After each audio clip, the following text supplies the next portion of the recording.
Hi everyone. आज का जो हमारा टॉपिक है वो है कोरोना लॉस।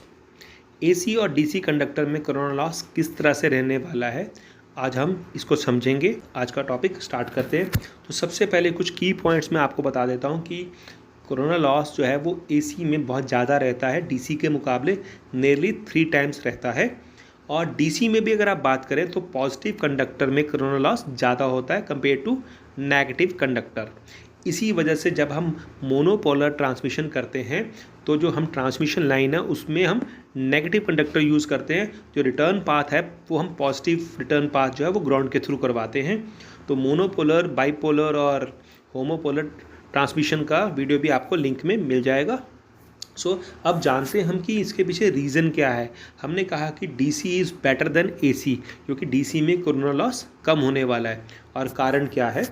तो कारण ये होता है कि जो एसी रहता है उसमें सबसे पहली चीज़ तो ये है कि एवरी हाफ साइकिल पे जो है वो आपका पोलैरिटी चेंज होता है, करंट का, फील्ड का, ठीक है।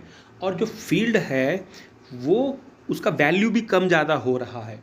तो होता क्या है कि डीसी की अगर आप बात करें तो डीसी में क्या होगा कि डीसी में एक ही तरह का करंट फ्लो करता है, कांस्टेंट करंट फ्लो करता है, कांस्टेंट वैल्यू का फ्लक्स पैदा होता है। तो उसके चारों तरफ में जो चार्ज है वो भी कांस्टेंट रहने वाला है। तो जो आसपास की जो एयर है, जो कंडक्टर के चारों तरफ में जो एयर है वो आयोनाइज होती है, लेकिन उसका जो आयोनाइजेशन का जो उसकी आयोनाइजेशन है वो कांस्टेंट रहेगी, क्योंकि फ्लक्स भी कांस्टेंट है और चार्ज भी कांस्टेंट है, उसकी वैल्यू चेंज नहीं हो रही। तो एक तरह से आप ये कह सकते हैं कि डीसी में आपको एक स्टडी स्टेट मिलना शुरू हो जाती है, यानी कि जो आसपास की एयर है वो एक बार चार्ज हो जाती है और वो उसी चार्ज पे रहती है।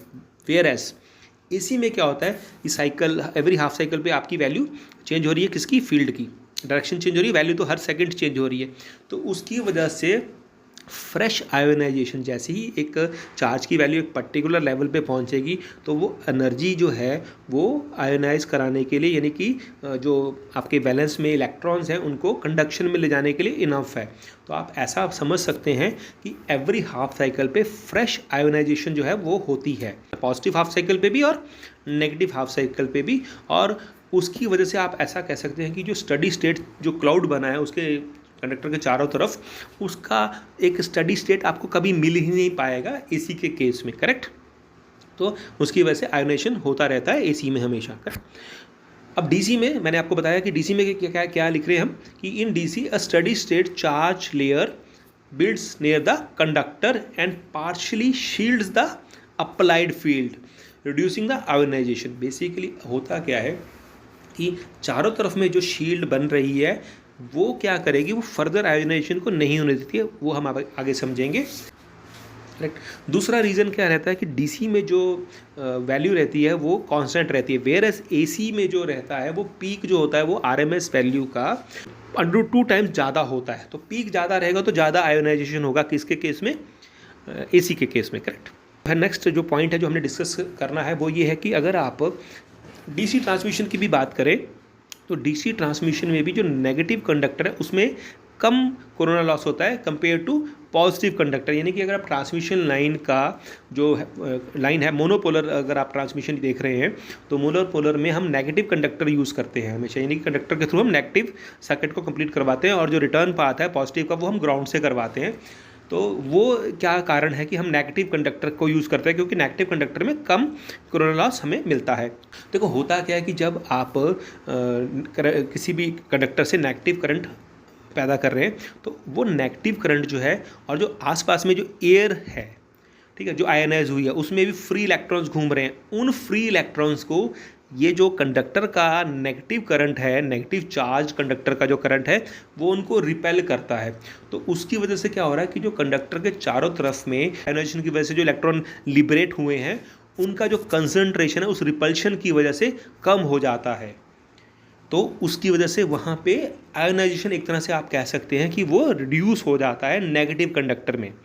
वेयर एज जब आप पॉजिटिव कंडक्टर यूज़ करते तो उस पॉजिटिव कंडक्टर ने ये जो आसपास की जो इलेक्ट्रॉन्स आयोनाइज हुए हैं, आयोनाइजेशन की वजह से जो इलेक्ट्रॉन्स वहाँ पे अवेलेबल है उसको अट्रैक्ट करना था कंडक्टर की तरफ को, और वहाँ पर इलेक्ट्रॉन्स का जो फॉर्मेशन है या उनकी जो कंसंट्रेशन है या जिसको आप कहते हो कि इलेक्ट्रॉन क्लाउड है वो पॉजिटिव कंडक्टर के केस में ज़्यादा घना पैदा होना था और जिसकी वजह से कोरोना का जो लॉस है वो वहाँ पे ज़्यादा मिलना था। क्यों?